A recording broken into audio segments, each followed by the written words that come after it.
Welcome. Life offers many gifts. We're better able to appreciate those gifts and serve others when we enjoy vibrant health. At Sharing Health from the Heart, we're dedicated to bringing you information about simple and natural ways to improve health. We thank Bob Beck for his work in bringing us the use of electricity for health and a 4-part program for health, the Beck Protocol. I'm Carol Punt. I introduce you now to Dr. Eliezer Ben-Joseph, a naturopathic physician with extensive use of the Beck Protocol. Let's join Eliezer Ben-Joseph and an audience of 3 who ask questions about the Beck Protocol, a program for health. I want to thank you for joining us because obviously looking at this tape, you are in the process of deciding to take care of your own health. I want to set the stage a little bit about the difference between natural health care and allopathic health care. Allopathic is traditional medicine, what you all are familiar with, going to the doctor. They treat symptoms. And if the symptom is gone, then by proxy you're healthy. Where naturopathic or natural health care, we look at health and disease as a process, something that takes your entire life to either produce disease or produce health. So we in natural health care don't look at how to eliminate or avoid disease. We look at what are the processes to promote health. And we've broken that down into a number of steps. Number 1 is getting rid of all the negative emotions. Are you living in a state of fear, anxiety, depression?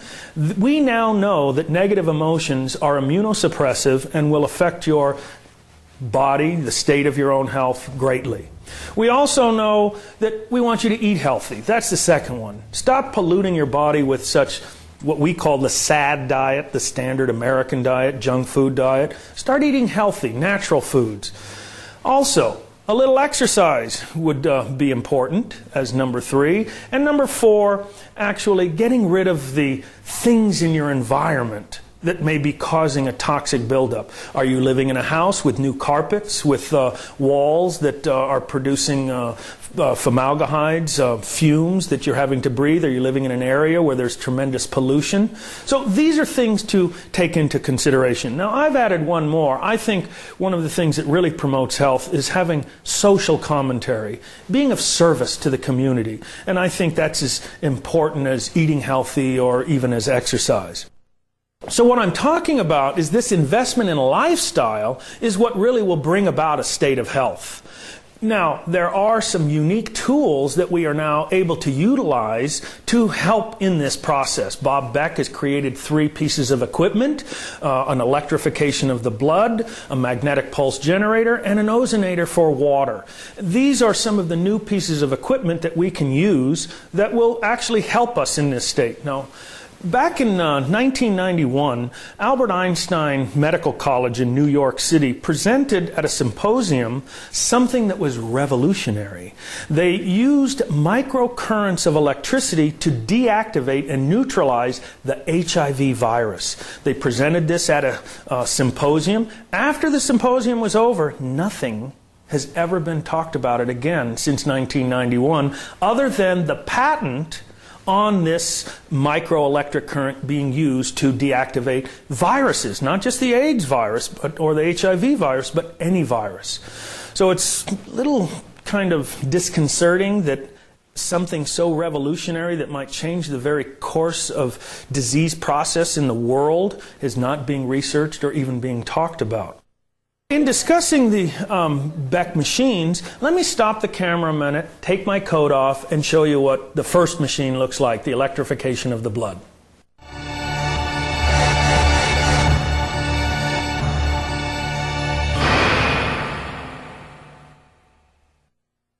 Well, as you can see, this is the Bob Beck unit, the electrification of the blood. Very simple to operate. Wear it on your wrist. The electrodes go on your ulnar and radial pulse. On and off switch. Very easy to use, very comfortable. Let me explain a little, though, about this kind of electricity. This is a very safe controlled electricity that's been the same kind of electricity that the FDA has already approved for numerous devices that exist, such as the TENS unit, cranial electrical stimulation, muscle stimulators. So there is no danger from this type of electricity. Okay, you say there's no danger, but I've actually heard that electricity can be harmful. So what is the difference between this electricity and harmful electricity? You know, that's a good question, because there is a difference between this kind of microampere currents and the electricity that you get from, say, power lines, the power generators. That type of electricity is 60 hertz or 60 cycles per second at extremely high voltage and extremely high amperage, where this unit is only 27 to 31 volts, it's 4 hertz, and micro amperes. And the microamperes, the microelectric currents, is very different than the high ampere currents. Very safe. Any other questions?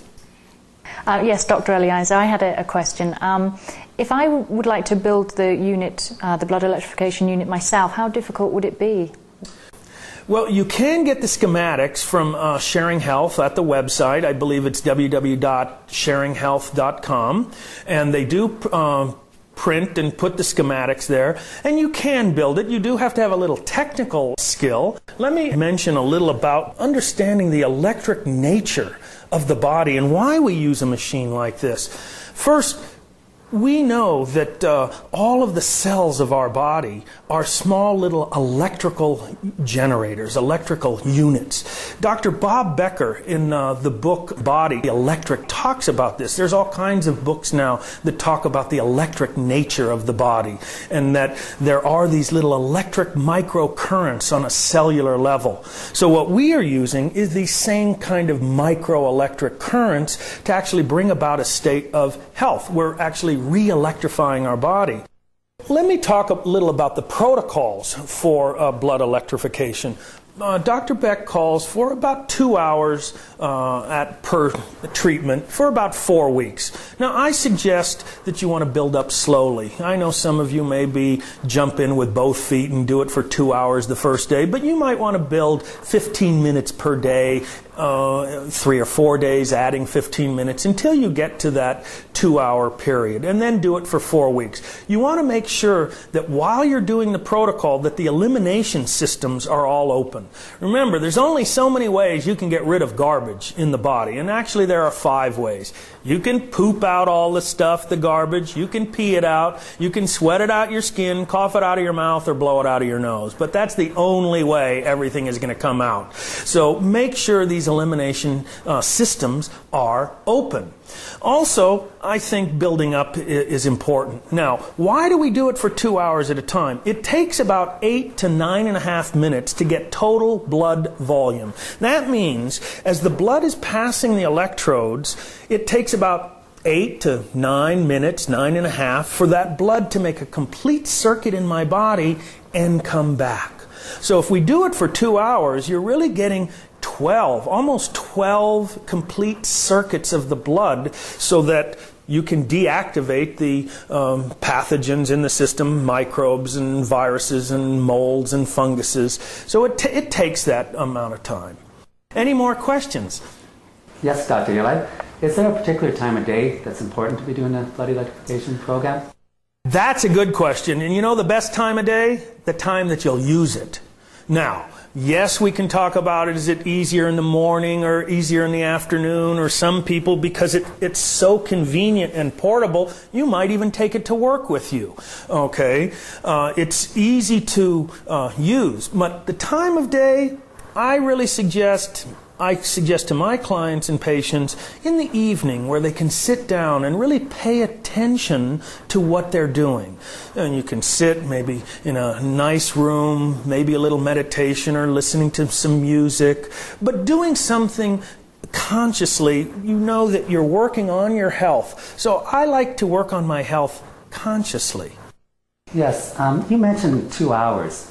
Let's say if I wanted to put a lot of work into making myself healthier, and I want to do, let's say, 4 hours. Is that going to cause any harm to myself? Now, that's also a good question. Now, let me explain. One of the differences between natural health and allopathic health is that we don't deal with specific diseases. What this unit is doing is promoting health. So it really depends on what you're using. What is the intent of the use of the machine? Are you trying to get rid of symptoms from some disease? Do you have cancer, hepatitis, some kind of disease? Or are you healthy and just want to promote even more health? So how you use the machine is really through your own knowledge of what your intent is.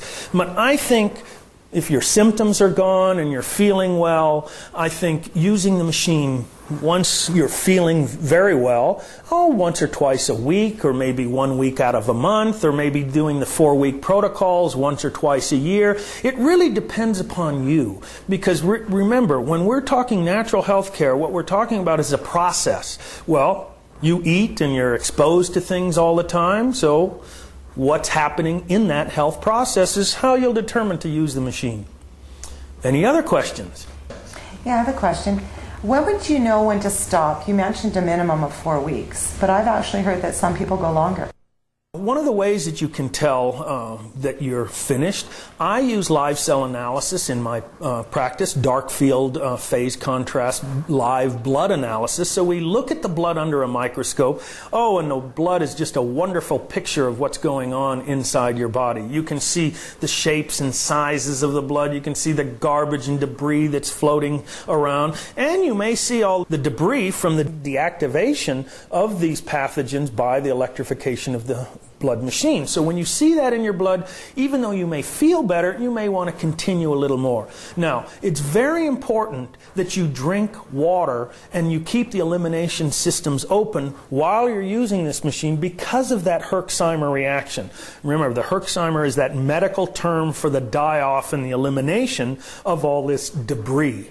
So it's very important that you're drinking enough water. Now, what do I mean by drinking enough water? However much you weigh, you take half of that and you drink it in ounces every day. So that's half your body weight in ounces every day. Now, when you're using this unit, I suggest drinking a large glass of water, maybe an hour before the unit, and again a half an hour before the unit.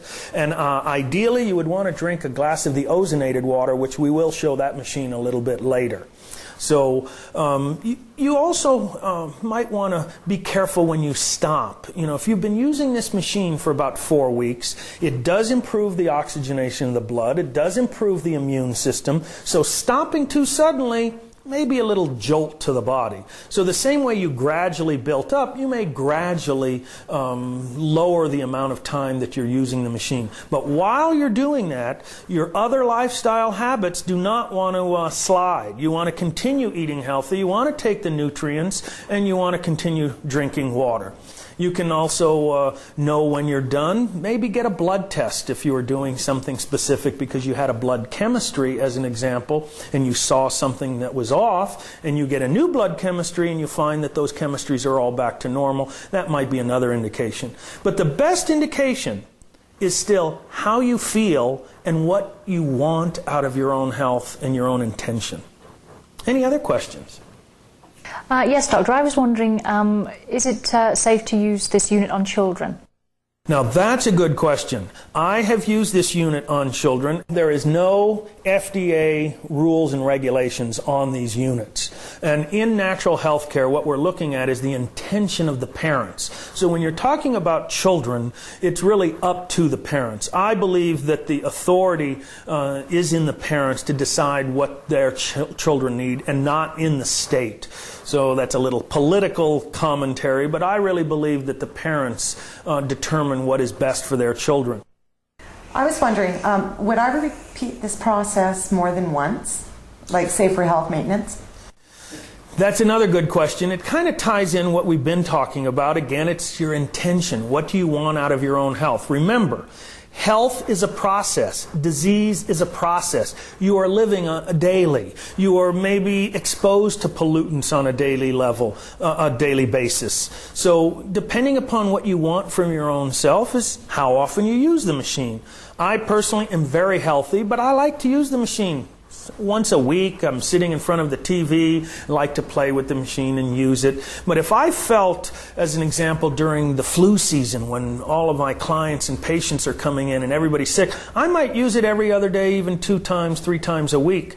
But again, it's up to you. There are maintenance programs. Once you're healthy again, were you doing it because you were healthy and you want to just improve your own health or stay healthy? Is it preventive medicine? Or are you trying to get rid of some symptomology? And again, what's unique about this machine is that we don't deal with specific diseases. What we are doing is promoting health. Yes, I was wondering, are there any dietary restrictions to consider when using this unit?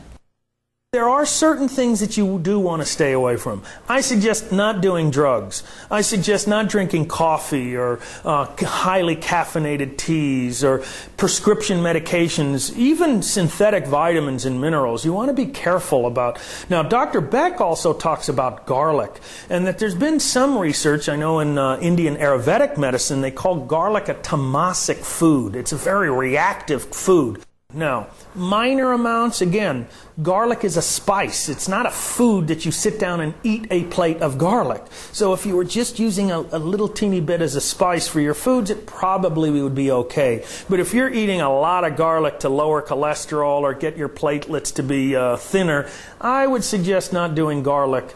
Another thing, no alcohol, please. No alcohol, no recreational drugs, no smoking. There is a condition called electroporation, and electroporation causes the cells, the pores of the cells, to become more semi-permeable. The pores are not more permeable, but the receptor sites are more active, so it picks up more. Well, if you have the antioxidants from good, natural, healthy vitamins, then those receptor sites are filled with good, healthy cells, and they won't pick up some of these other compounds. Again, excellent question. Yeah, I actually have a comment. One time when I was doing my blood electrification unit, I did a little experiment. I decided to drink a cup of coffee while I actually had the unit going, just to see what it would do. And I didn't have any reaction from it whatsoever. I drank my cup of coffee. I only had about 20 minutes left on it, but I didn't get any reaction. But then there was another time where I took vitamin C just before, and I actually did get a reaction the next day from it. We believe that this is very safe, but we do want to talk about the risks. So there may be this risk. That's why we suggest no alcohol, no coffee, no drugs. Really, it's better. Again, the intention. So if your intention is to promote health and you're drinking coffee and taking drugs and alcohol and you're still using the machine, there might be a little paradox going on here. Okay? And I don't mean 2 doctors. So, other questions? Yes, Eliezer, I understand that after using the unit for some time that often there's a rash or an irritation can appear. Why is that, and can you tell me a little bit about it? With that little rash, you can use an electrolyte gel or even not even use the salt in the solution. Just use plain water. You just want to barely feel the electricity. And sometimes after a while, because your skin gets used to it, you might not even feel the electric current whatsoever. But I really like the electrolyte gel. That does kind of spread the electricity out in a smooth manner and doesn't cause the rash at all. When I'm doing a blood electrification program, and I'm looking for my pulse points, I have no problem at all by my thumb. But for some reason, over by my little finger, I seem to have some difficulty. Is there anything that you could suggest to make it easier to find? Yes, actually there is. The radial pulse is by your first finger and your thumb, and the ulnar pulse by the little finger. And what you want to look at is that the hollow, you're not looking at the vein, you're not looking at the little blue vein that you're seeing. There's a very soft, hollow indentation right very close to your little finger, the line of your little finger. And you can feel it in there, and just by pressing, it's a softer tissue. The same on the radial side. You'll see right next to those tendons and the outside of the radial bone, you'll feel it's a soft tissue, and you can almost press in, and then when you press in, you do feel the pulse there. So you just have to be, a couple times. Once you've done it once or twice, you'll really get that. I think it's pretty easy once you've felt it. And another idea may be just to get the blood pumping by taking a brisk walk around the block, or maybe up and down the stairs, quick run. Yes, that'll certainly get the circulation going. The other thing you can do is just get a tourniquet, a little one, put it on the arm, or put like a little tennis ball just underneath your armpit and hold it tight for a moment, a mere moment, and you'll feel the pulse. It'll kind of stick out.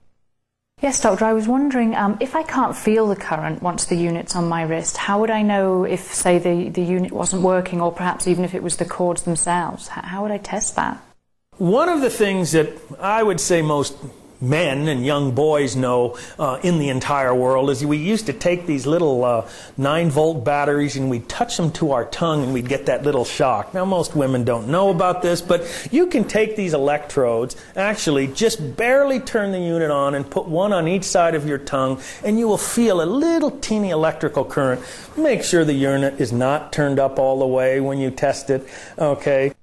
Actually, I have a comment on a bit of research I did on myself, and then I have a question. You mentioned about touching the probe cords to your tongue to test it. I had an awful toothache, and it was very, very painful.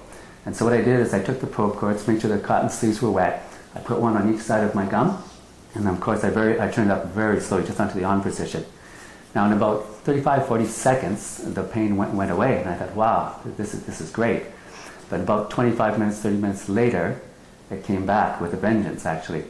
And so I kept playing with it back and forth for as long as I could take the current, because it was a very uncomfortable feeling, to have the cords in my mouth. It felt very weird, actually. But what I found is that I got up to a half hour in that evening. Next 2 days, I did a half hour in the morning, half hour at night, and it was completely gone. And I didn't have a problem since. So what I want to know, obviously I lived through that, and I'm sitting here in that. So what I want to know is if I want to try with my thyroid, or if I had a problem with a bladder, or an organ on my body, am I going to be causing any kind of problem by experimenting with the probe cords on other areas? Let me cover that in two parts. First, what you are doing to the tooth. Remember, electricity deactivates bacteria, microbes, funguses, and viruses. So by putting it directly on the gum and next to the tooth, you are probably deactivating the bacteria in the infection of the tooth. Almost the same as an antibiotic. So that was actually quite smart. I think it was a good experimentation that you did for yourself. Putting it on other areas of the body. Now, Dr. Beck talks about using it on the pulse areas of the body, because what you're doing is electrificating the blood. That's what you want. But again, because there are no rules and regulations, if you want to experiment, I don't think it would harm. These are microcurrents of electricity, and the most important, it's microamperage, so there's very little harm that you can do to tissues of the body, even turned up all the way. May I ask the manufacturer of the unit you're wearing? I think because of the political climate we live in, it would be best not to really mention a manufacturer. There are manufacturers. You can go on the web, you can look, but I think it would be best not to mention the manufacturer. Have these units ever been known to cure specific diseases, for instance, like diabetes or cancer? Now, that's a good question, and I want to explain this correctly so that you understand. In natural health care, what we are doing is promoting health.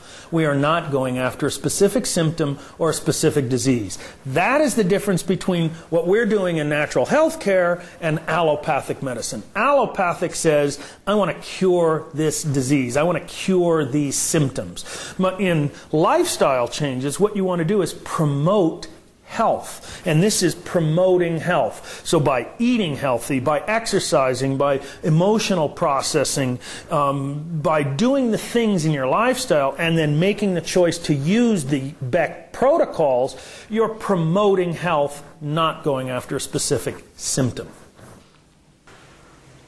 Other questions? To your knowledge, is there anyone that shouldn't be doing the blood electrification program? Again, because of the laws and the non-regulatory effect, there are no regulations on the machine. It's up to you. Now, I believe that pregnant women really shouldn't be doing anything different. I don't even like pregnant women to make big changes in their diet. I think a nursing mother, again, shouldn't be doing it. If you have a pacemaker, the research out there has shown, and actually in contacting the pacemaker company, this is such small microelectric current that it's probably okay, but we're not sure. Use your discretion. It's up to you and your own experimentation with it. There is enough research on this type of microelectric current from the FDA, and that they have not evaluated this machine per se, but the microelectric currents have been evaluated and are in continuous use, so that should be okay. Because there are no rules and regulations right now, there is one manufacturer, though, is attempting to get FDA approval. The problem with that may be, though, that once we are FDA approved, or the machines are FDA approved, it may then be limited in who can get it. You may have to have a prescription to get it. So there is something about the public domain right now that is beneficial in the natural health care. The research is clear that these microelectric currents are beneficial and so far harmless, that there are enough units on the market today, TENS units again that I mentioned, cranial electrical stimulators, and they have been used for many, many years, showing no harm. I like the fact that it's available in the public domain, so that anybody that wants to promote their own health, that it can be utilized. Another important factor to understand is that according to the law right now, every person is allowed to experiment on themselves, that you can buy a unit and use it for your own experimentation purposes. Once it's a prescription, that might change things. So again, in the public domain, using your motivation to promote health, being able to take a machine and experiment on your own, that's one of the ways that we are able to utilize the equipment and keep it in the public domain. To sum up, what we are doing is we're using the electrification of the blood with the Bob Beck machine, and we're using it to enhance the immune system. There are new studies that came out of Europe and Scandinavia that actually show that white blood cells use electricity to deactivate microbes, funguses. So what we are doing is duplicating and enhancing what the immune system is already using. Now, there are other tissues in the body, other than the blood, where we still want these microcurrents. And that's where we're going to lead into and talk about the magnetic pulsar to get those same microcurrents into the lymph and interstitial fluids and other tissues of the body.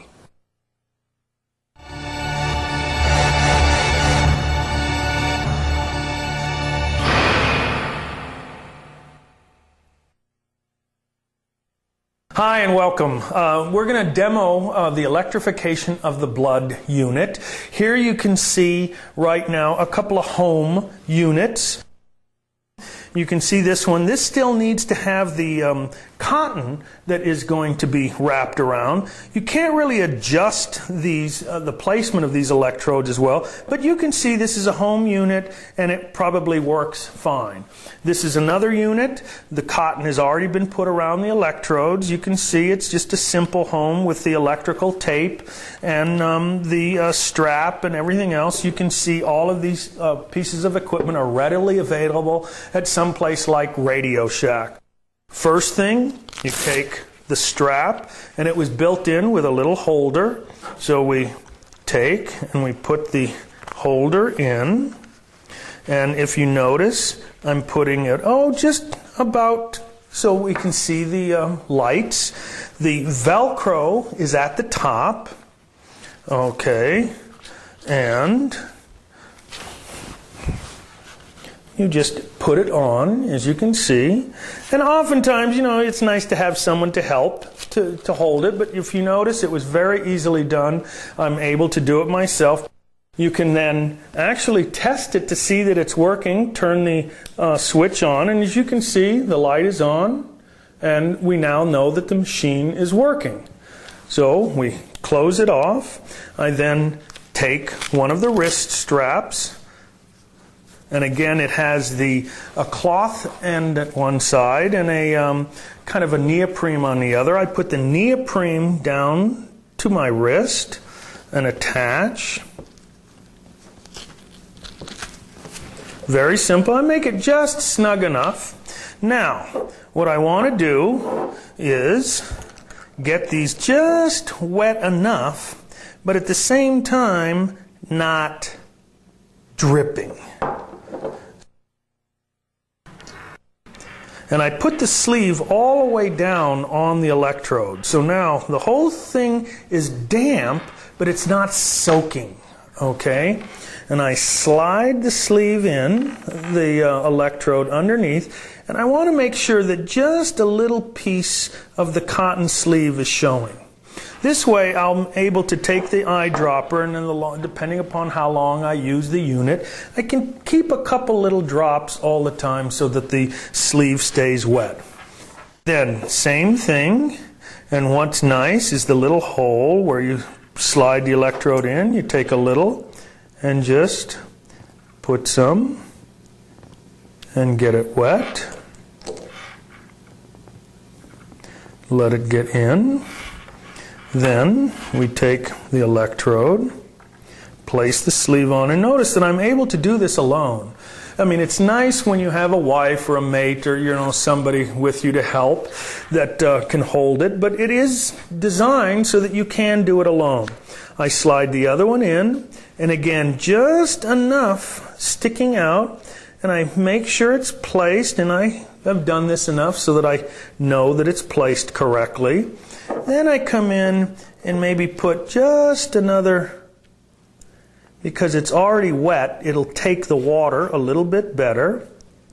And I put another couple, 2, maybe 3 drops. And you can see now what I've done. Again, you can see how I've placed the unit. It's very simple. I have just enough showing so that I'll be able to keep it moist. We've tested the unit. We know it works. I now plug it in.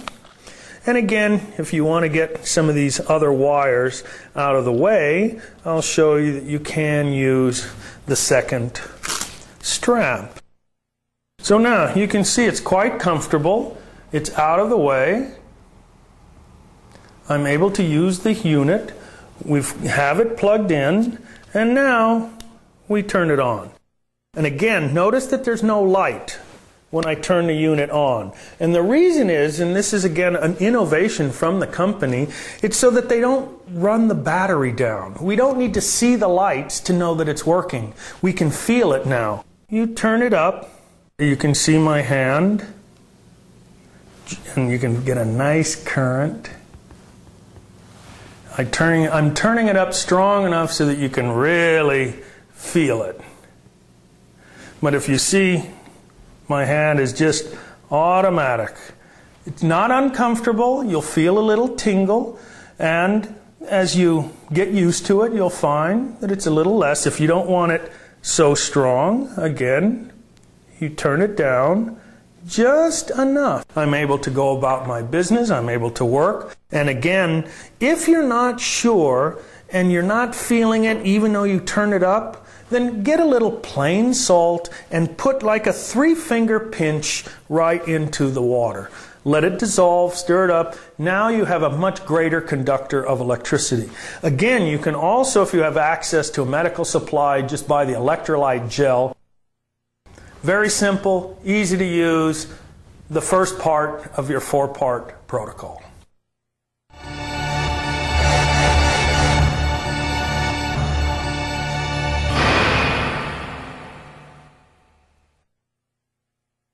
Well, let's move on to the magnetic pulsar, another tool by Dr. Bob Beck to help promote our own health. And a magnetic pulsar is something unique. It's a direct current, time-variant, pulsed magnetic field. It's been used for many, many years, and what the magnetic field does is it goes after the lymph system, or lymph nodes, or other tissues of the body where other pathogens, molds, funguses, yeasts, viruses, may be hiding out. Now, we use the electrification of the blood to get the pathogens that were in the blood. But oftentimes it is the lymph nodes that become swollen and just full of a toxic load of pathogens. Now, what we want is to create this same type of microelectric current in those lymph nodes or in the lymph cells and in other tissues of the body. Now, how you do that, and this is standard laws of physics, we know that all of our cells have water in them, and there's fluids. And when you direct a magnetic pulse to anywhere that there's fluids with minerals and electrolytes in those fluids, you generate small microelectric currents. So by using the magnetic pulsar and pulsing directly onto various tissues, organs, or lymph nodes, you are actually creating these same microelectric currents, but on a cellular level. You're actually making these currents flow. Now, what do we know?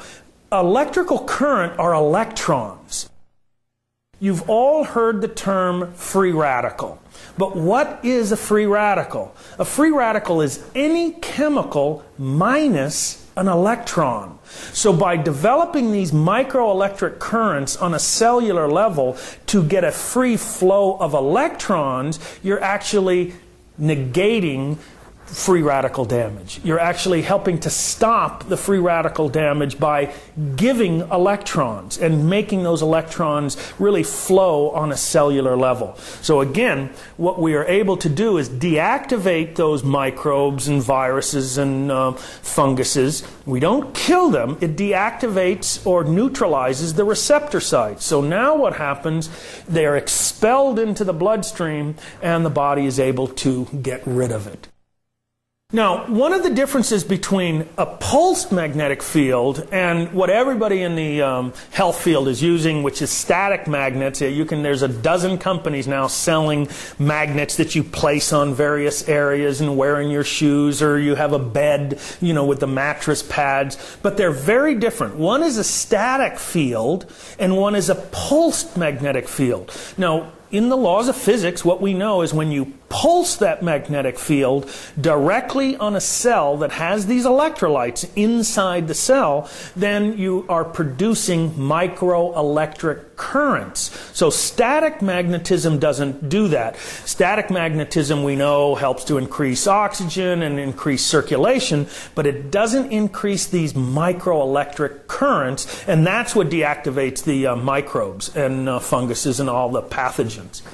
So very, very important to understand that difference. And I'm not saying not to use the static. The static can also be part of a health program. I personally wear the ones in my shoes, and we have one on the magnets on the bed. But nothing takes the place of the magnetic pulsar so that you can go directly at a tissue that needs to be addressed. Once there's inflammation, there's congestion. Again, this congestion of fluids. And by pulsing this magnetic field, you get these fluids on a cellular level to actually start to move more, and that's how the body then is able to clear it from the system. Another thing that Dr. Beck has given us, again, is the schematics, how to make your own unit. You can go to where I mentioned before, sharinghealth.com. That's www.sharinghealth.com. You can get the schematics and learn how to make it. But again, it does take some technical skill. I recommend buying a unit that is endorsed by Dr. Bob Beck. Very important is drink a lot of water. Now, I suggest using, as Dr. Beck suggests, to use the protocol, the magnetic pulsar, before the electrification of the blood. So when you're going to do it, make sure about 30, 45 minutes, maybe even an hour, drink a large glass of water, then maybe again at a half an hour before you use the machine, drink another large glass of water. This really cuts the Herxheimer effect, this die-off. Then, when you use the machine, you might start even 5 minutes, 10 minutes, 20 minutes before the electrification of the blood and use it on specific areas. Again, you build up slowly. I suggest 5, 10 minutes at a time, maybe every 3 or 4 days. Build up another 5, 10 minutes until you're doing 20 minutes, a half an hour, even an hour before the electrification of the blood. Any questions then? Yes, I've heard that it's best to use the units together. But let's say, for example, I had a specific problem, like maybe a sprained ankle. Can I just use the magnetic pulsar on its own, or would I have to do the whole protocol? Good question. Now, what's unique about the Beck protocols is that any of the units can be used singularly. Any unit can be used on its own. We always suggest if you're going after a health condition, if you're going after some disease process, again, we're using these units to promote health. But if you're doing it to help and get rid of these symptoms of a disease process, then you use all the units together. But like you say, if you have a specific inflammatory response, a sprained ankle, a swollen knee, an arthritic joint in your finger, or a sore throat, or anything like that, the machine can be used alone. The only thing you want to remember is that whenever you use the units, make sure you're drinking a lot of water. I can't stress that enough. And remember, that's half your body weight in ounces per day. But when you use the unit, you're going to add a little bit of extra water before you use the machine. If you're drinking coffee, you got to add more water. If you're drinking soda pop, you have to add more water. But I suggest, again, as we talked about in some of the earlier protocol, not to be doing those kinds of negative foods, part of the SAD diet, standard American diet, junk food. Cut those out while you're doing this. Remember, it's intention. What is the intent of why you're doing this? What are you trying to promote? Your own health? Then you have to do all aspects of your lifestyle. Yes, I was wondering with the magnetic pulsar, is there any areas of the body that I should be avoiding? Most of the areas can be utilized. Now, let me say, if you have a pacemaker, do not use it near the pacemaker. There's a few other areas that I have found over my experience. As an example, when we have been treating individuals that had prostate cancer, you do have to be careful about pulsing around the testicle, because it does cause fairly severe, when gentlemen, and it's happened a number of times, pulse too often around the testicles, that they were in pain afterwards. So you do have to be careful. I also suggest maybe not pulsing directly into the eye, especially if you have some kind of implant from a physician because of a cataract. So as a normal precaution, just because we want to give you the risks that may come with the unit, we suggest not pulsing a direct open wound, or specifically if you're on Coumadin, check with your physician, check with your natural health care provider. Other questions? How would it work in the teeth area? Say, for instance, on a toothache. We know that magnetic pulsing will work on any tissue of the body. Now, some people, it's actually helped to alleviate the tooth pain, and some people, maybe not. Again, it depends upon the sensitivity, your own biochemical individuality, but also, it might even depend on how many fillings that you have in your mouth. We don't want to produce too much electricity in the mouth where there's metal fillings, because anytime you produce electricity around metal, you disassociate the ions of that metal, and you may have mercury that is released. Again, we want to cover all the risks. It's only fair to you, the consumer, that may want to use these, just to know the potential risks. And again, we're not saying that that's what's going to happen. So what about braces? Another aspect of the magnetic pulsar, especially when you're doing the teeth, is that when you pulse, this magnetic pulsar with 40,000+ Gauss of magnetism will penetrate about 9 inches through human tissue. Most of the braces, or even most of the pins that people have inside their body, are non-ferrous metals. So they shouldn't really react with the magnetic pulse. But again, be careful, use your own judgment, start slowly. I don't think that you're going to have a problem, though. Good. Those are good questions. I want to thank you for that. You helped stimulate me for these good dialogue. But other questions? Yes, Doctor, I was wondering, how would I know if the pulse is actually being released, that the unit is actually working? If you hold the unit up next to your ear, you'll hear a little click each time it pulses. And you'll see that on the unit there's some little green lights. You can usually tell, and you can hear the click, or get a little metal washer and put it on, and you'll see that the metal washer moves when it clicks. Good question again. Thank you. Other questions? Yes, Doctor. I was wondering if it's possible to use the magnetic pulsar on children. Now again, there are no laws on these units, so right now it's up to the parent. Now we have used it, in my practice I've used it on children, and again, I don't actually use it. What I do is make it available so that a client can buy it themselves and take an active role in their own health care. So there are a lot of physicians that may have a unit and want to use it as a treatment protocol.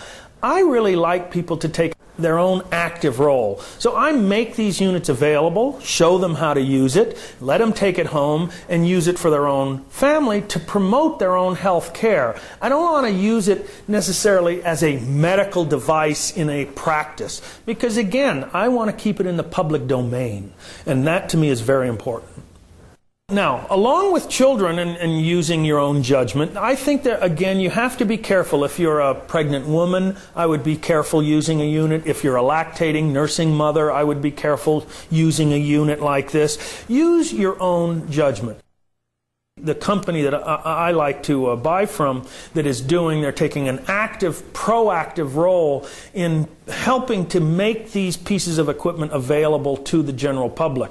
And at the same time, to foster research for the medical community.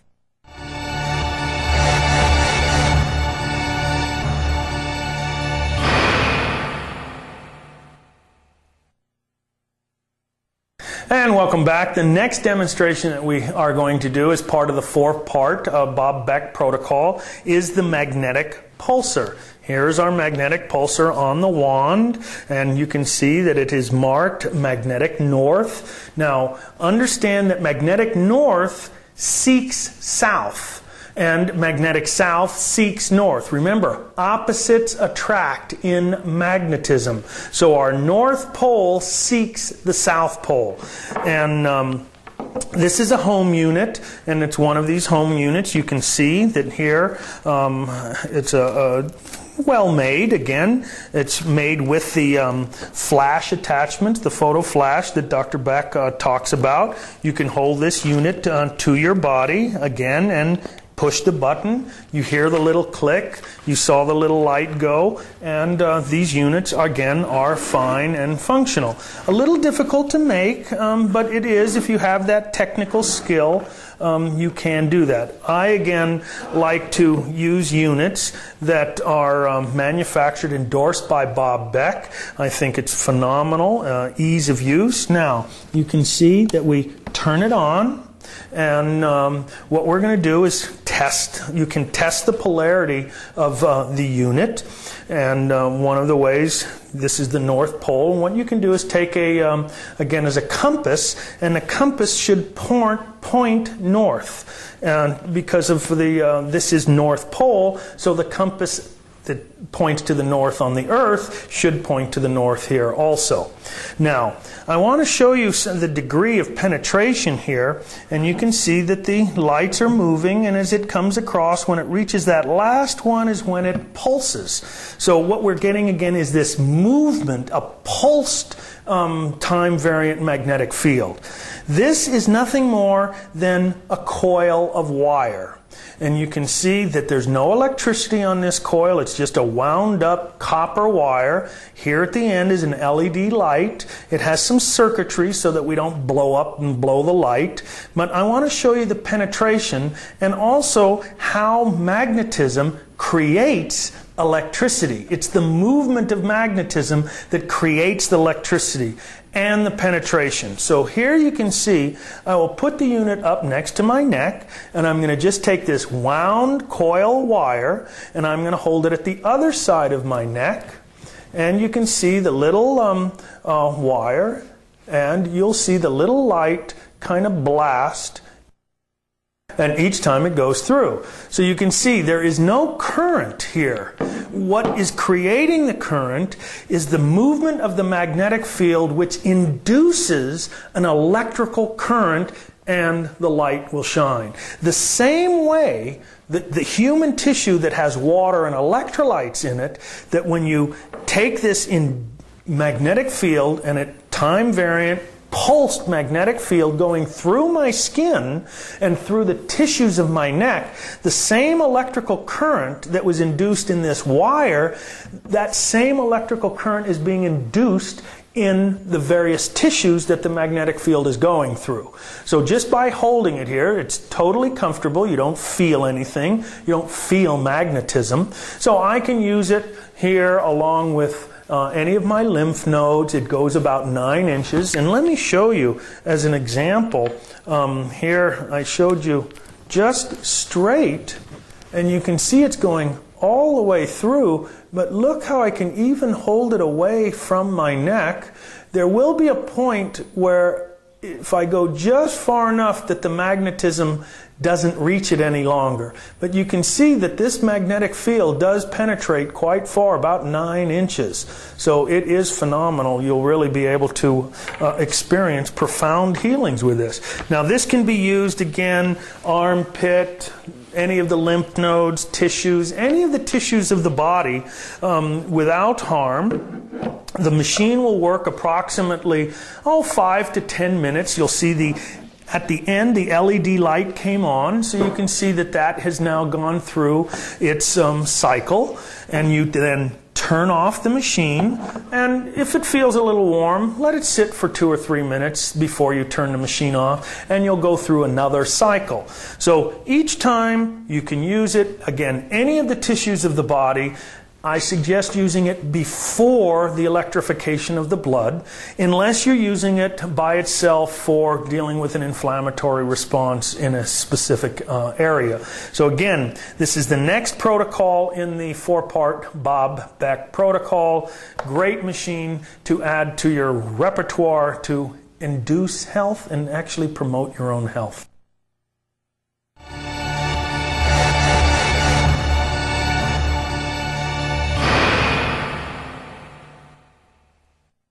Now the next section of the 4-stage protocol is colloidal silver. Ionic colloidal silver. That means very small particle size, electrically charged, that stays in suspension forever.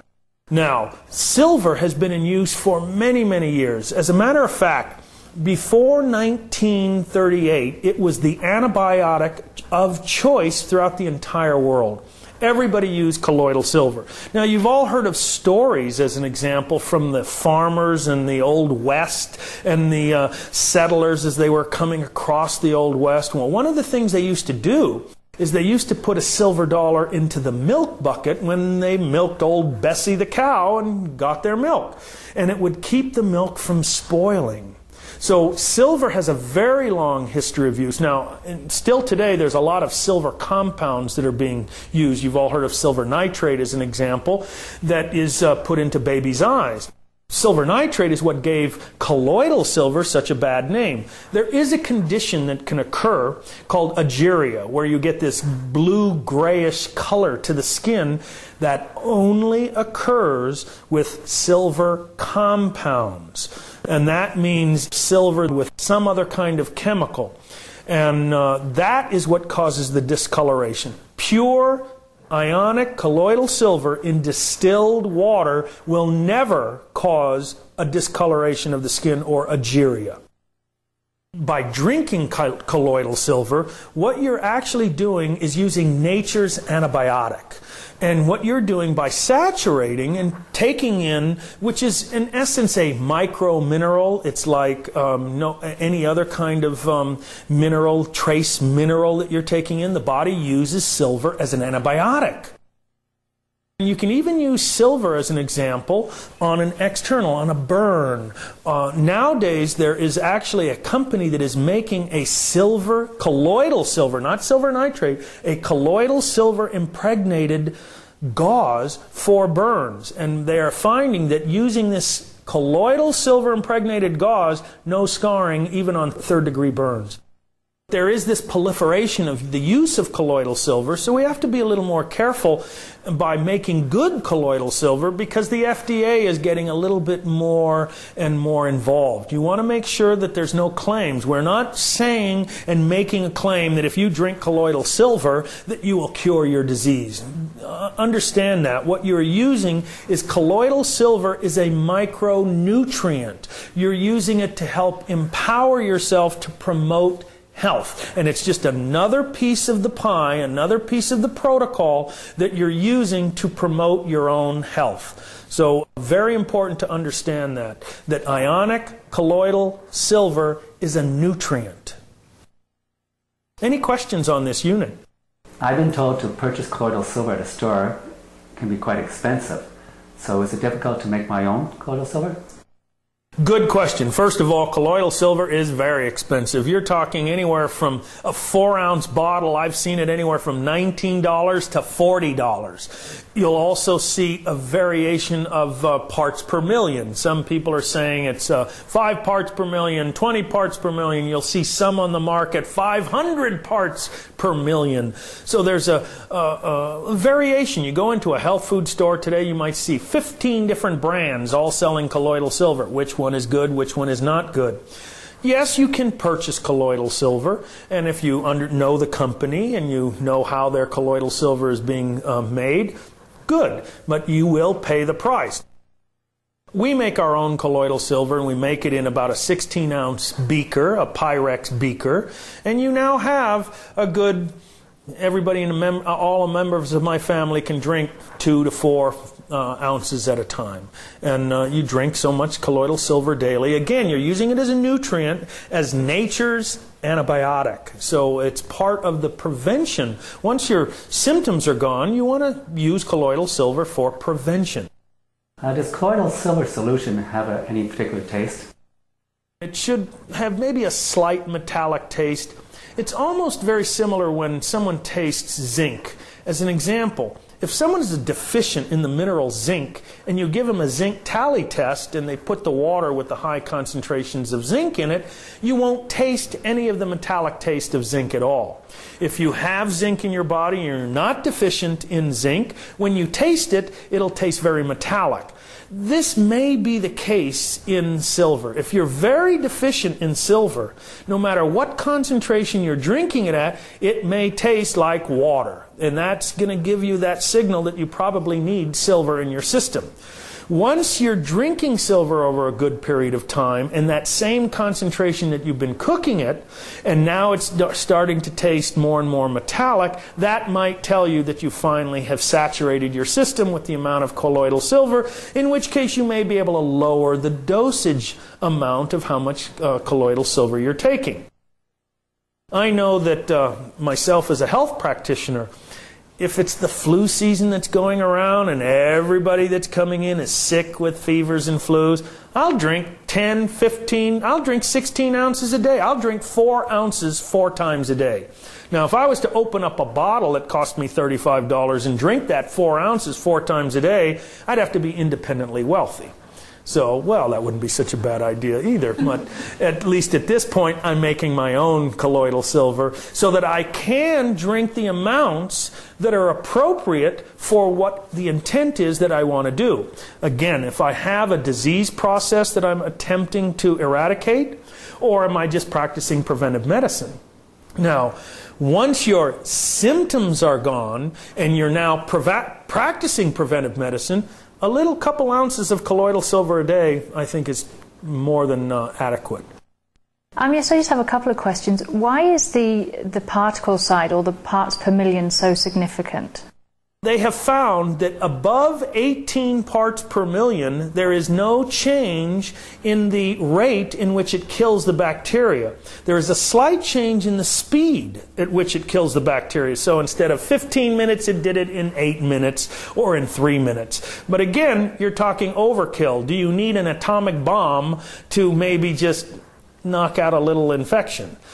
So what we're talking about is really, I would say that you would never want to cook it longer to get what we would consider 20 parts per million. I do not think that that's necessary to go over. And most of the time, you're really talking about 5 to maybe 6 parts per million. The normal person, 3 to 5 parts per million is totally adequate for most of our uses. Again, if someone's symptoms, if they're attempting to really alleviate a specific symptom or an infection, they might choose to do a higher parts per million. But once again, that you're in this preventive medicine and you're healthy and you're doing all of the things that promote health, 5 parts per million, a couple ounces a day is just a very good nutrient, nature's antibiotic again. More questions? I understand there's 2 methods to make colloidal silver, one with salt and one without. What are the differences? We have found that if you really want to use it for long periods of time, that distilled water is the way to go. When you use the salt, what happens? You're making silver chloride. Again, it's a compound. And when you have large compounds, and those compounds are larger molecular size, that's where the risk of the discoloring of the skin or the tissue may come in. When you're using pure distilled water with no other minerals or proteins or albumins or anything in that water, and you're using just the distilled water, you will get high-grade silver that will never cause any problems in discoloration of the skin. What would be the life of a pair of silver wires?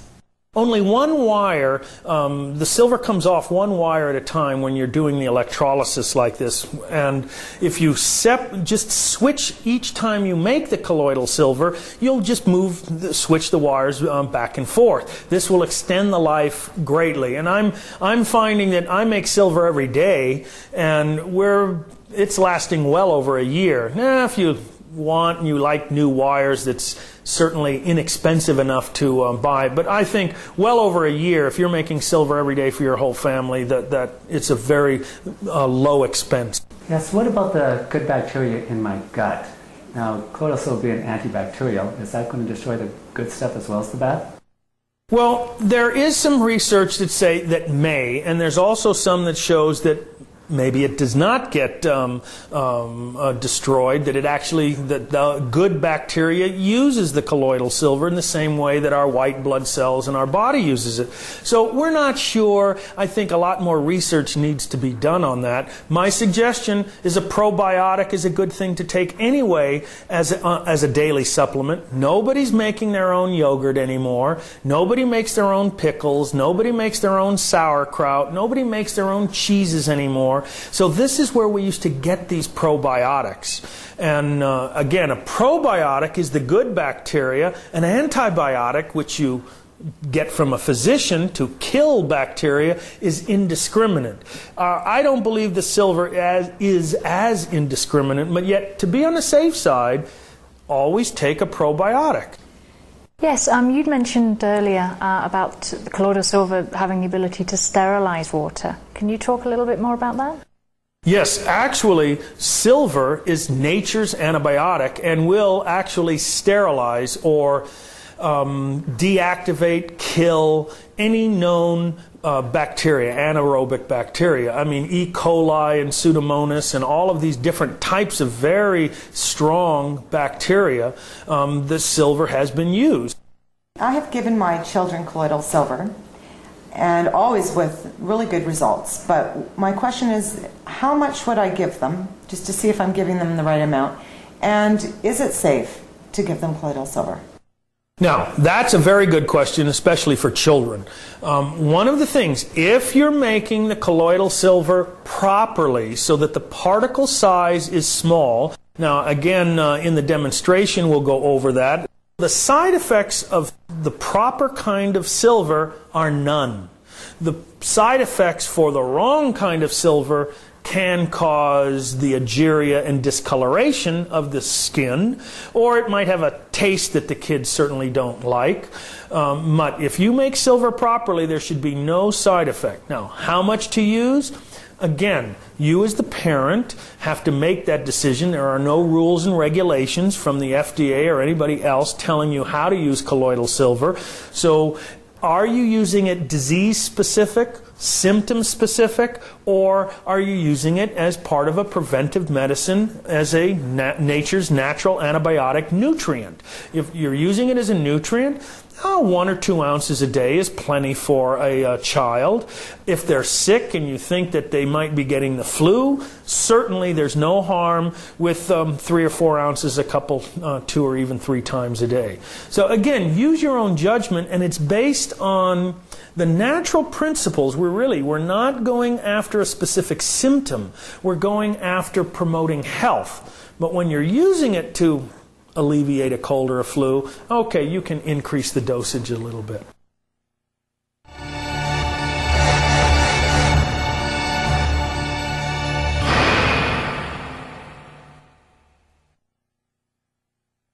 Hi, and welcome back again. We're going to demonstrate how to do the ionic colloidal silver. Now, just before I use the machine that's been endorsed by Dr. Bob Beck, let me show you a couple of home units. This is one with a 9-volt battery. You can see the light works when I touch the wires together. A little bit of a corrosion on the wire, but you can see it's certainly adequate. It will work. Because of the 9-volt battery, it may take a little bit while longer to get that 3 to 5 parts per million. The other unit, you can see the silver wire has been attached to alligator clips, easily goes into the water, and you'll be able to use it. Again, another machine. They are adequate. You can get the specs for the machines from Sharing Health on the web and make your own. But again, I really like the unit that's been endorsed by Dr. Bob Beck. You can see I have the water boiling, and it's almost boiled, not quite. It may be ready by the time we put it together. Brown bottle. This is so that you can store your silver. Silver does react with light. It's just like a silver on a Polaroid camera. The film has silver in it. So what you want to do is store all your excess silver in a brown or even these new purple bottles, but it's got to be a dark bottle. So here we are, we're ready.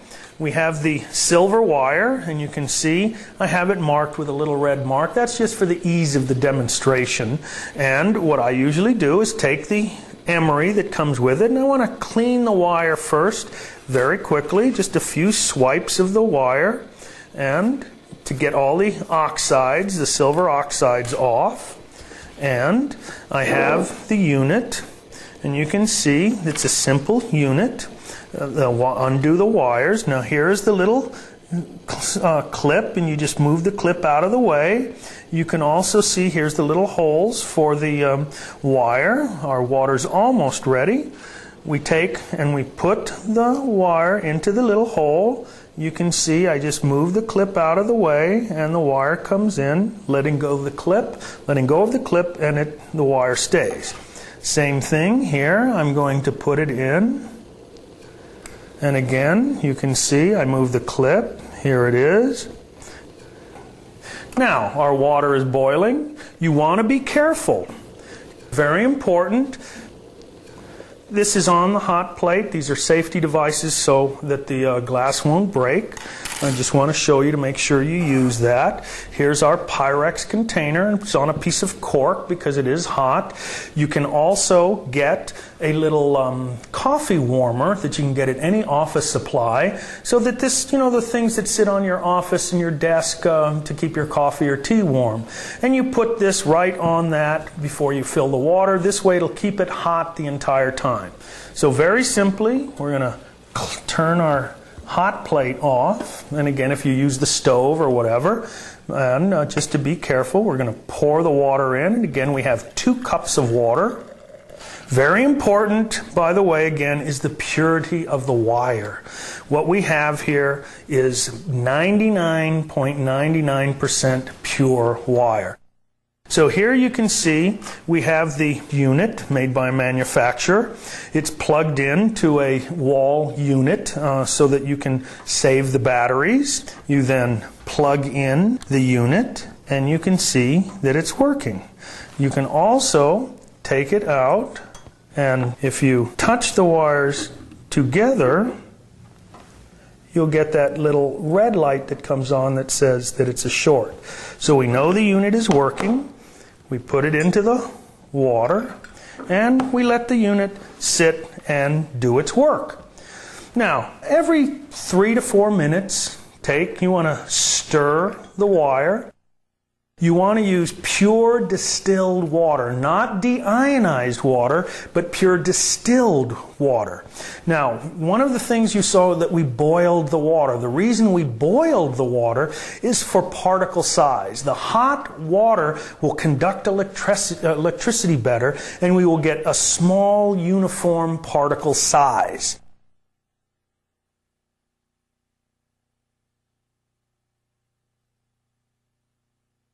Now, again, every 3 or 4 minutes, I stir it a little bit, and if I see some of the black particles coming from oxidation, very simple, and you just clean it again very lightly, put it back into the water. Now, you notice that the wire is about 75% into the water, and that's a proper coverage. Approximately 20 minutes is the average amount of time to cook. You'll see that it'll probably stay clear. Again, if you taste it, it's a slight metallic taste. Some people cook it for 30 minutes or even 40 minutes, and they want that slight yellow tint to it. Now, if you see the gray, it means, again, impurities. And again, each time you use the unit, because the wires are individual and can be exchanged, one wire for the other, this way it'll allow your wire, when you rotate it like this, to actually double the length of time of your wire. But this is the unit. You can see how easily it is utilized, and this is, again, the next part of the 4-part Bob-Beck protocol.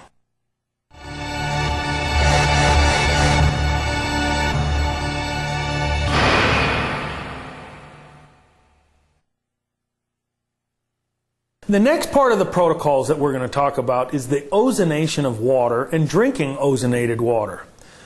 Ozone has to be one of the most misunderstood elements in the entire world. There is more disinformation about ozone than anywhere. You've all heard of ozone. You get the ozone reports from Los Angeles or Mexico City or Hong Kong where the smog is in the air and you hear about ozone.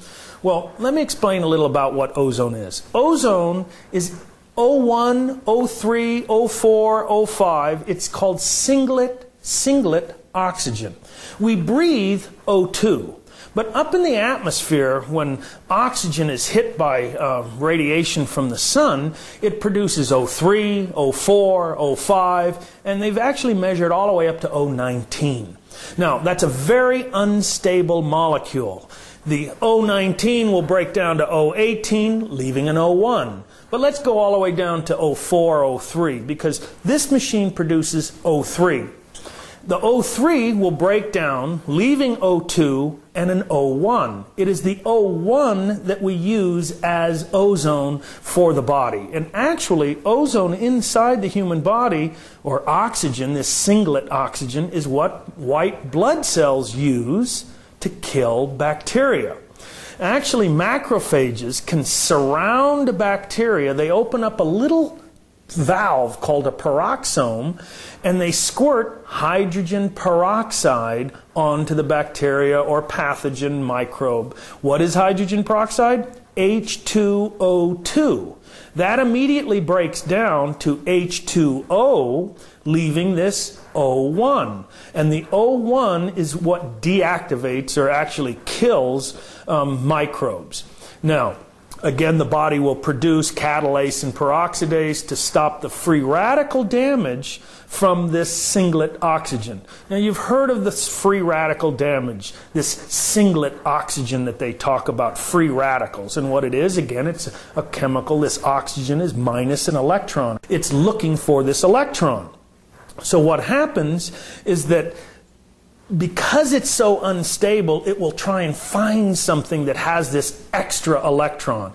And that's usually pathogens, bacteria and viruses and microbes.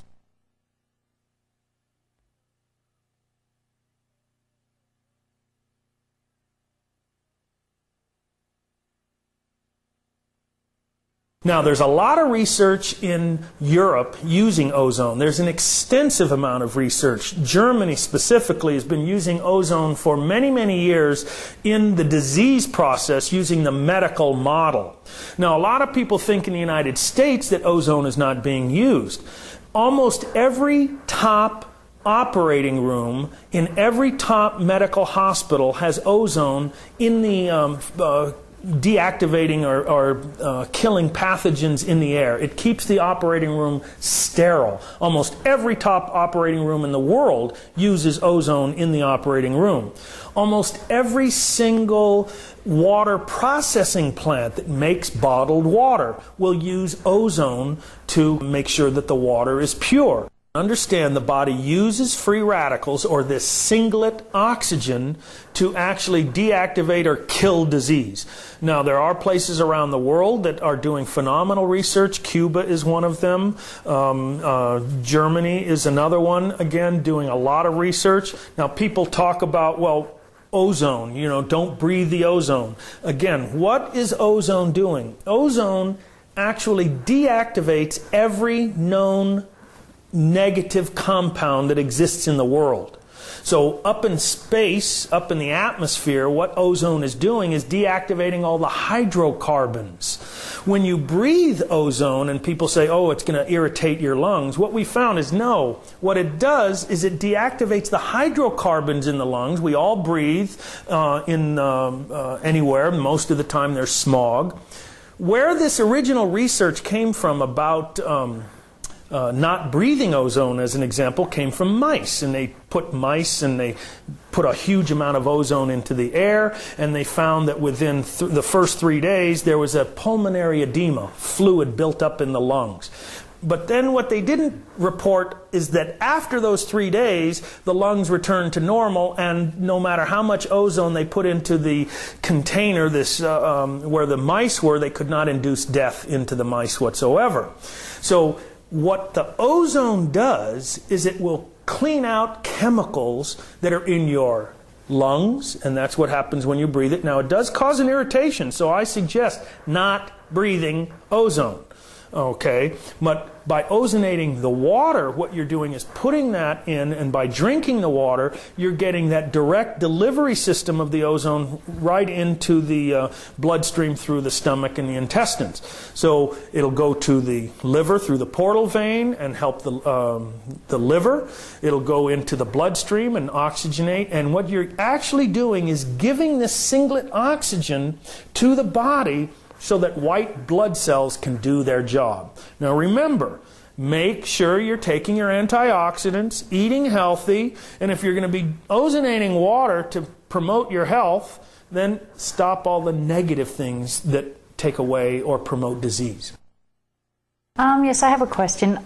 Just getting back to actually breathing in ozone. So if you were going to be using this particular water ozonator, how would you avoid breathing in that particular ozone? Now, one of the unique things about this unit is it puts out a low enough dosage of ozone that it does not exceed the government standard. So it's not going to put enough concentration of ozone into the atmosphere where you are in the ambient air or anything like that, where you're breathing it to cause that kind of irritation. But again, if you were holding the hose right next to your mouth and inhaling it, yes, that's going to cause an irritation. Don't do that. Use common sense on this again. That's one of the important things about natural health care. You're doing your own research. It's an experimental process, so, use it wisely. Another thing to understand about this unit is when you're using ozonated water, what you're doing is sterilizing the water. You are actually deactivating, killing bacteria. You are actually killing the bacteria and deactivating microbes and funguses and yeasts and viruses. So you're actually sterilizing. Now, a water purification system is a filtration. You're actually filtering out the water. Very different process.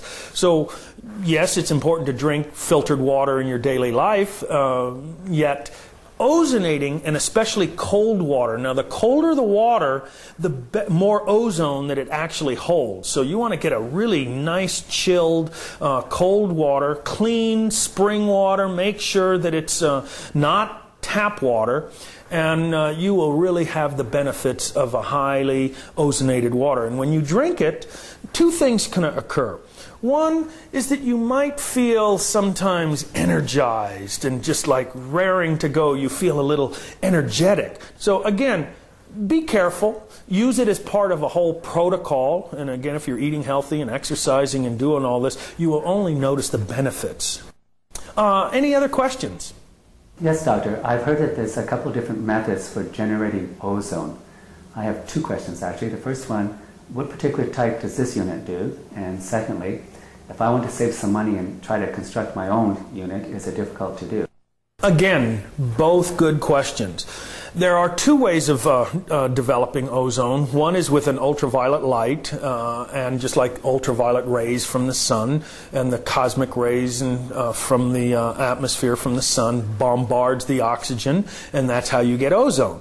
The other way is called a cold corona generator. The cold corona produces a very high quality output of ozone, quite a bit more than the ultraviolet production. So this unit is cold corona. The second part of your question, which is can you build your own unit? My suggestion, don't build your own unit. We have equipment now that is endorsed by Dr. Beck that is inexpensive, and when you're starting to work with ozone, that's a chemical that you have to be careful. It's very corrosive, and it can cause damage. And if you're using an ozone machine, trying to make one as an example, and you don't use the right tubing or the metals, ozone can cause damage when it's not used properly. The body, and the same as the earth, uses ozone to detoxify.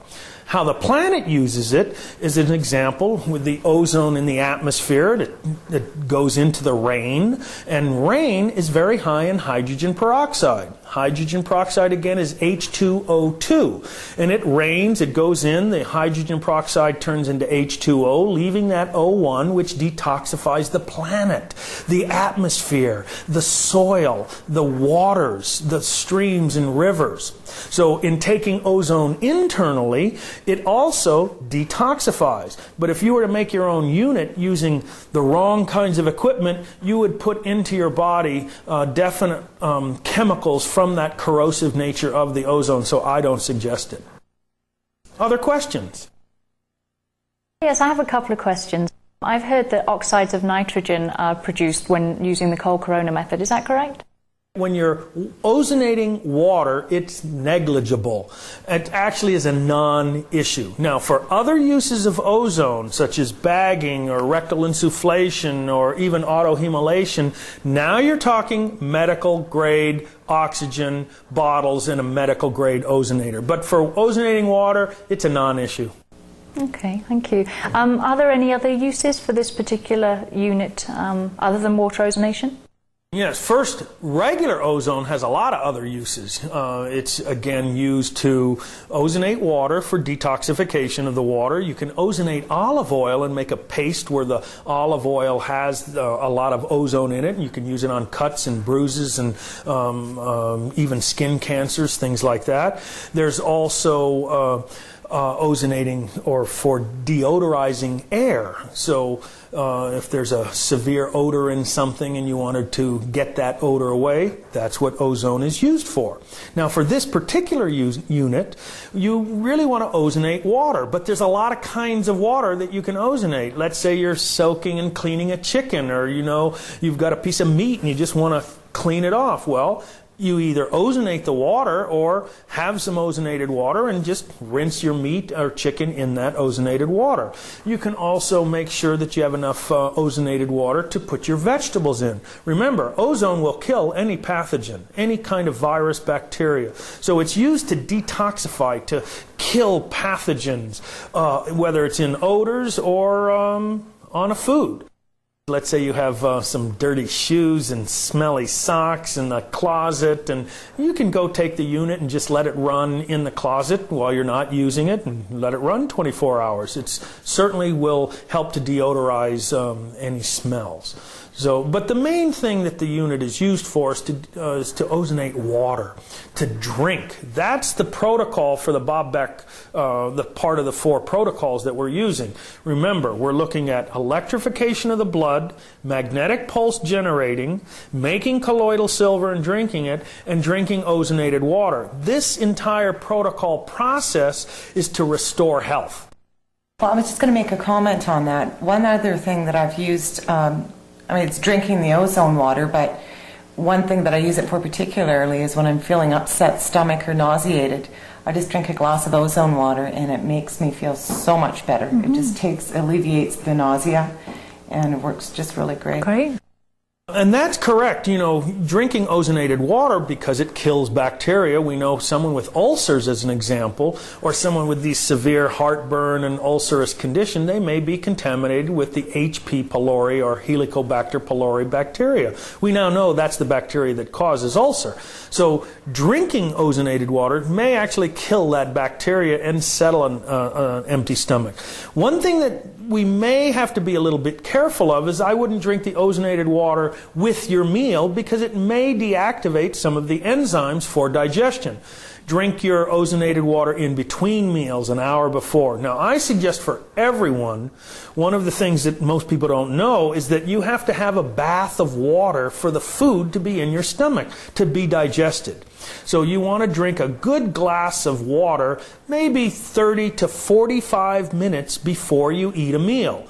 This will then prepare the digestion. The ozone will actually absorb right into the bloodstream, and by the time you eat your food, you have a nice bath of water, so that when you chew your food, that food will go into this bath so that it can be dissolved. Water is a universal solvent, so it'll dissolve almost everything. And most people don't realize when you eat food without the water in your stomach, it stays in this thick mass like clay. You will then have to draw fluids from all over your body, and that's where you have all this digestive upset. So drink the ozonated water a good 45 minutes before you eat a meal. Good question. Other questions? You mentioned cold water for ozonating. But would there be any benefits to, say, ozonating a bathtub that I would bath in? Now, that's a good question. We know that hot water will not really uptake. It will not really hold ozone. That's why we use the colder the water, the more the ozone. Actually, if you take very cold water and then freeze it, that ozone will stay in the ice cube until it's melted. But hot water, very little ozone will go in. I think there would be very little benefit in using it for a bathtub. Now, there are some medical grade ozone units that are done in steam units. Very expensive. You may pay $3,000 for one of those units that you sit in a steam container and it produces ozone into that steam. But again, you're talking a medical grade high output ozone generator. What we're talking about is something the average person, middle America, someone taking an active role in their health care, can use without harm, without worry, in their own home, and use it with their children and their entire family, and not have to worry about are they going to do something harmful because there's too much ozone. Again, very good question. You mentioned children, and I have 3 children of my own, and I mentioned earlier about drinking ozonated water for nausea. Until I discovered the ozone water, that was the number one problem with my kids. Mom, I have an upset stomach, and I never knew what to give them. And I always had this problem. I'm sorry, like, here, have a Tums or something. And now I give them a glass of ozone water, and it solves the problem. Like, it's probably the number one best thing that I've found for my kids. And that's excellent. And I would say that one of the biggest things with children, they don't drink water. And a lot of times this upset stomach is because they eat and they didn't drink enough water. They don't drink water throughout the day. They may drink soda pops and Kool-Aids, and not liquid. It's not water. When we talk about water, we're saying water. coffee and soda are both diuretics, as an example. So you have a net loss of water. So I tell, for every cup of coffee you drink, you better drink another 10, 15 ounces of water. For every soda pop, another 10, 15 ounces of water. Alcohol, another 10, 15 ounces of water. But most children just don't seem to drink water. So it's really important to get them into a habit that very young in life to drink water. And again, it's critical when you drink water. So one of the things that I teach my clients, especially the children, when they have these little upset stomachs and they just don't feel well or they're really congested, I tell them, drink that first glass of water when you first wake up in the morning. Then make sure that you're always drinking a glass 30 to 45 minutes before a meal. Don't drink any cold liquid with the meal. Usually room temp would be okay, or a little hotter than room temperature. And then make sure you drink a nice big glass about 2 hours after the meal. Now, why we don't drink the cold water with the meal is because the digestion takes place at about 104 degrees in the stomach. You drink an ice cold glass of water with the meal, the digestion goes down, the enzyme reactions slow down, you don't digest your food as well. So it's important. Drinking water is probably one of the single most critical things for promoting health. And drinking ozonated water would be an additional benefit to just drinking water itself. Yes, doctor. When drinking ozonated water, could I expect any flu-like symptoms? Remember we talked before in the other protocol with the electrification of the blood about this Herxheimer reaction, this die-off. And that's actually the medical term that's used for the healing crisis, the cleansing reaction, the detox phase that most people in natural health care have heard at one time or another.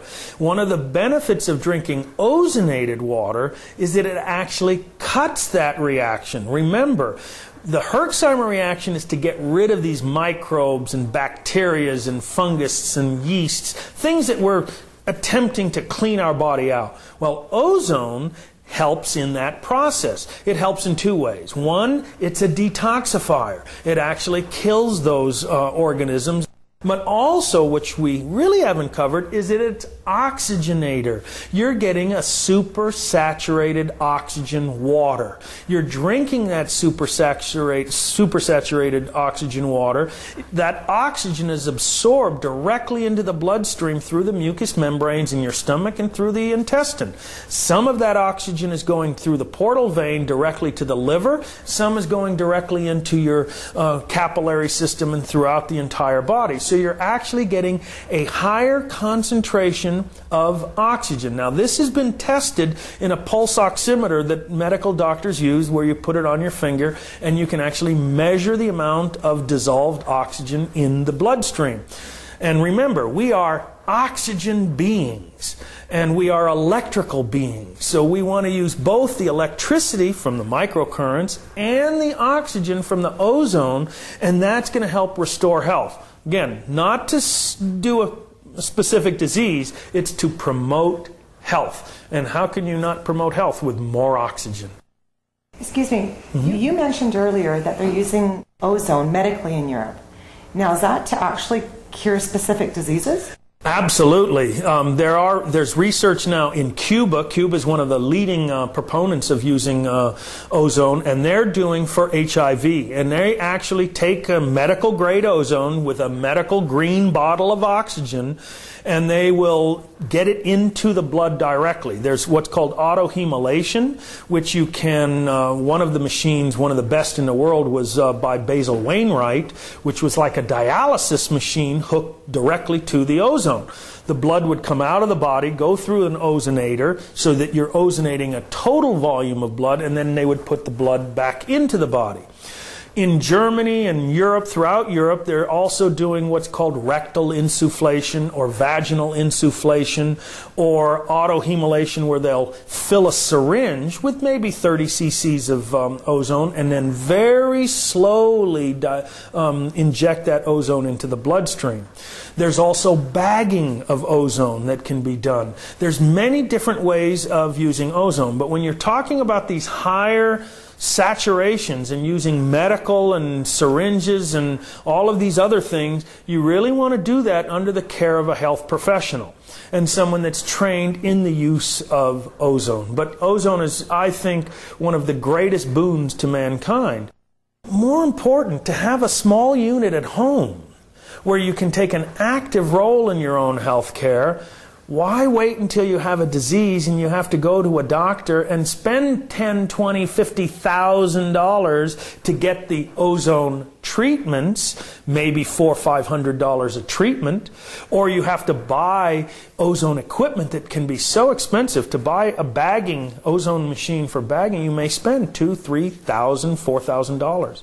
So Bob Beck has given us the ability to use these 4 protocols with these 3 machines to actually promote our own health at home. Once those symptoms are eliminated, you then have the ability to practice true preventive medicine. Yes, Eliezer, I was wondering if I'm likely to feel a difference once I've ingested ozonated water. Actually, yes, there is. You may find that you're having great bowel movements, that you're peeing real well, that all of a sudden, if you've never sweated before, all of a sudden your body starts to sweat again, that all metabolic processes are improved. So if you've been suffering a lot of constipation or other kinds of where the elimination systems are not working to optimum, you may feel that. You might even feel energized. It's oxygen that you're using, so you will usually feel energized. And often, I suggest to my clients, when they are doing these protocols that starts to flush toxins out of the body, by drinking more ozonated water, you're actually alleviating those symptoms even more. That more than not, you're alleviating the Herxheimer reaction.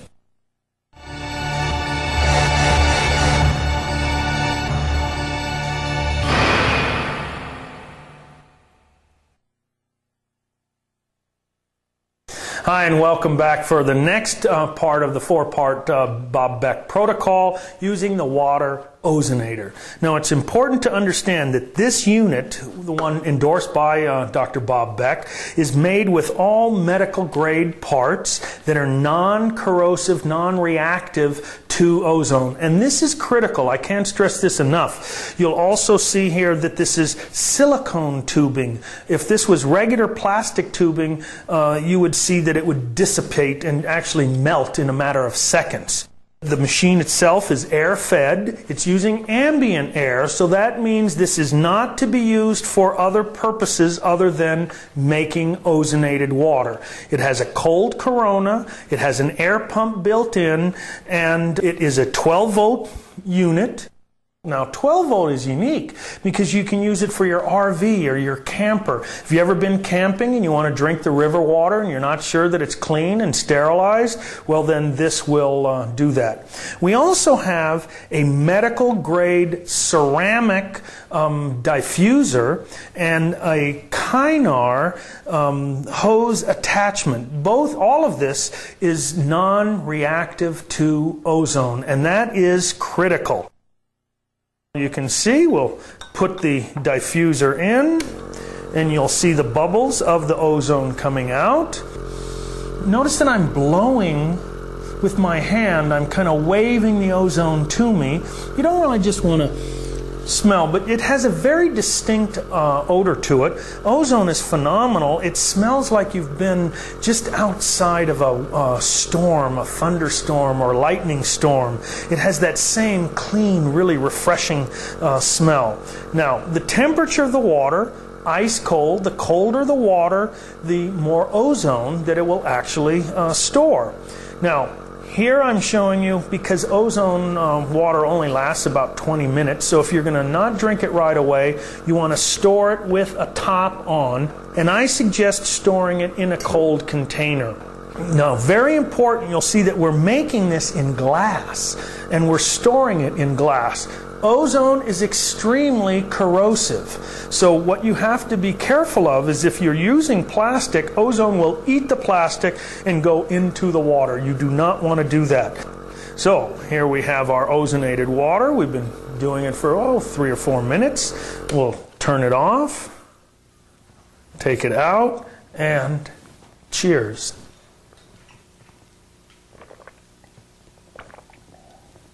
Refreshing. Again, the last part of the 4-part Bob Beck Protocol. These protocols are here to help you induce your own health, to bring back a state of health. Remember, health is a process as disease is a process. I want to thank you all for being here and asking such good questions about the Bob Beck protocols. And I just want to summarize a little bit. We have the 4 parts to the Bob Beck protocol with 3 different machines. Remember, we're talking about natural health care. So we're talking about those beginning processes. I said you really want to deal with your negative emotions. You want to deal with the fears and anxieties and depressions. These are all important. And you have to learn to process your negative emotions. And that's part of the immune system building. So this is, again, another part of our health building process. So the importance of lifestyle changes cannot be stressed enough. What we are looking at is learning to be able to take your own knowledge, your own intent, your own desires, and promote your own personal growth, your own personal wellness protocols. Understand that in natural health care, and this is one of the biggest differences between natural health care and allopathic health care, is we believe first and foremost that there's this innate ability inside all of us, and we believe it might even be this electrical innate ability within us to heal all diseases. So it's important to understand those differences in concepts. Allopathic medicine is dealing with getting rid of a symptom. Natural health care, learning to health yourself, as I call it, is taking your own active control to promote health, not to avoid disease. And one of the things that we have to look at is that as we grow and as we age, and so many people are concerned with death, as an example, that they're so concerned with death that they never live properly. And the same way with diseases. So many people are concerned with avoiding disease that they stop promoting health. It's the lifestyle changes that you make, the nutritional supplements that everyone needs to be taking, and take good natural supplements. Exercise, some kind of exercise, aerobic exercise and resistance exercise. I think it's mandatory, especially if you're getting older. The older you are, the more weightlifting or resistance exercises becomes important. And again, doing something of social service. I think that's very important, to be of benefit for your community, the community of your family, the community outside of your family, and your own personal community internally, helping all of the metabolic processes that occur. It's a wonderful experience, this journey of life. And it's also a wonderful experience when you take an active role to promote your own health.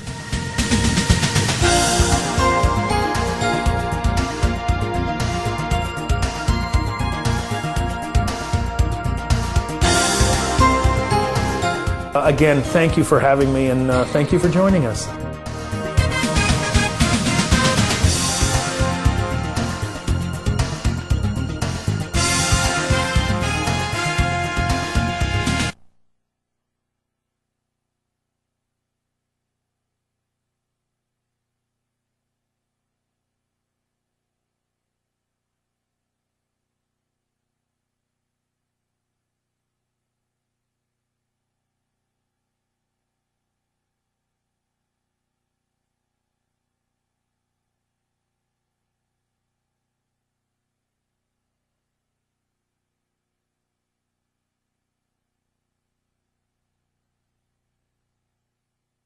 Yes, Eliezer, I was wondering, am I likely to feel a difference once I've ingested the water ozonator itself, or perhaps even a glass of water?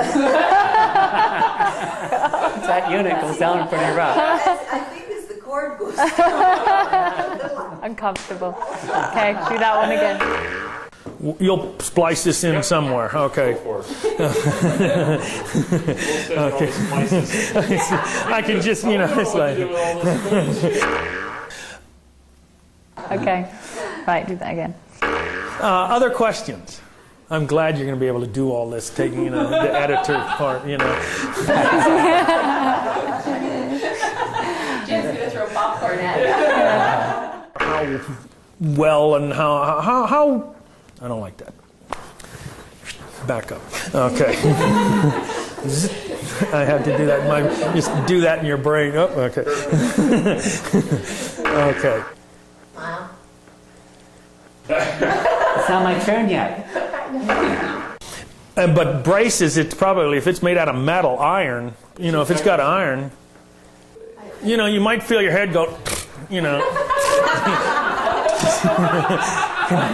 You know. I want to say that. Sure. No, that's fine. Get comfortable. Oops, I'm still rolling. Okay, do that one again. You don't get your mom when she's closer, do you? Nope. Yeah. Paris is just interjecting one. I didn't know that was there. Yeah, amazing that they got a gel. Yeah, take some candid shots. No powder. I think the way to, as I was saying earlier, the way to make sure you keep it meaningful for yourself. Do you know what I'll do? If I can do my question, because he's touched the Another way of time. testing, wait a minute. Oh, I thought you stopped. Another way of testing the unit. Actually, wait for the train. That's going to go on. There's no way. Yeah, I actually have a comment. I had an experience once. Well, I had my my unit on. Oh, I got to do that again. Okay, do that one again. Yes, it is correct. Yet when you're ozonating water, that's negligible. Negligible. Said 3 times. Negligible. How do you say that? Okay.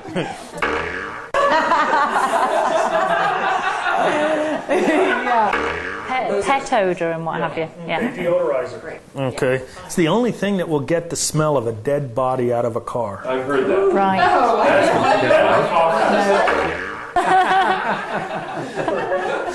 Don't put that in there. Oh God, I did that's like. Oh no. Okay, that's good. Don't go there. Absolutely, my wife. Are you kidding? Without her, I'd be dead. 21 years we're still together. So, okay.